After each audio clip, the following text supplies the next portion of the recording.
ከፈለኩ አርግዤ ጠቅለል ለማድረግ እችላለሁ። ለሰርጌ ፎቶ ሹቴ እንዳይበላሽብኝ ብዬ ነው እንጂ። ይቅርታ አንድ ነገር ላስቸግር ነበር። ምን ነበር? ጥሌ ታውቃለህ አይደል? የኔና ያብርሽ ነገር አንተን ደግሞ ይሰማሃል። ከሱ ጋር ወደ ጋብቻ እንዲቀየር ፈልጌ ነበር። እሱ እንድታሳምንልኝ። ይሄ ነገር የፈጠነ አይመስልሽም? ገና ምኑን ባልተረጋገጠ መንገድ ስለ ጋብቻ ማሰቡ ላንቺ ቢሆን ጥሩ አይደለም። ምኑ ነው የፈጠነው? ተዋደድን አይደል እንዴ? ከዚህ በላይ ምን ያስፈልጋል? ሲቀጥል ደግሞ አብረን እየኖርን ነው። ማለቴ ያብርሽና የሰብለ ጉዳይ መች ተቋጨ? አልገባኝም። የነሱ ነገር መች ለየለት? ምንድን ነው የምታወራው? አብርሽ አልፈልግሽም ብሎ አባረራት አይደል እንዴ? እሷም ከሌላ ቦታ ተፍተፍ ማለት ነው ያለባት። ምንድነው ከማይፈልጋት ወንድ ጋር መጣበቅ?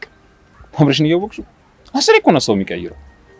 እና አንቺን አባሮ እሷን ይመልሳታል እያልከኝ ነው? እንደዛ አላልኩኝ። የአብርሽ ጸባይ ትንሽ አስቸጋሪ ነው። ነገ ተነስቶ ምን ሊል እንደሚችል አይታወቅም። እኔ እኮ አንተ ለሱ ቅርብ ስለሆንክ ታገቢኛለሽ የጥያቄ እንዲያቀርብልኝ ስለፈለኩ ነው። እኔ እንግዲህ የሚታይ ልክ አለመሆኑ ነው። አንተ ጭራሽ ሌላ ጣጣፍ ትምጣብኛለህ። እኔ እኮ ከፈለኩ አርግዤ ጠቅለል ለማድረግ እችላለሁ። ለሰርጌ ፎቶ ሹቴ እንዳይበላሽብኝ ብዬ ነው እንጂ። ገነት አንድ ነገር ልንገርሽ፣ አብርሽ በጣም ትልቅ ችግር ውስጥ ነው ያለው።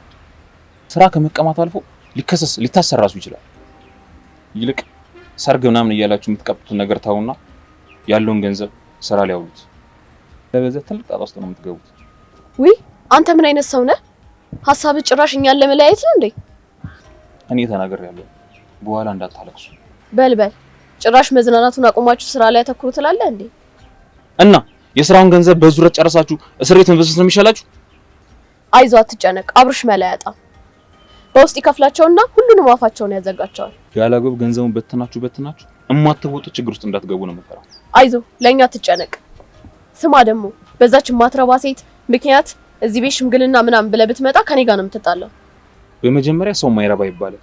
ሲቀጥል ደግሞ ሰብለን ስለማታውቂያት ምንም ነገር ልትናገረችም ስለሱ ያለሽ ትዳር ከፈጣሪ ነው። እሱ ካልፈቀደ ያንቺም ትዳር ሊፈርስ ይችላል። እሺ የአባቴ አምላክ ጭንቅላትን ያፈርስ። ለማንኛውም አብርሽ ጭንቀቱን በውስጥ ስለሚደብቅ እንዳይጎዳ መፍትሄ ይፈልግለት።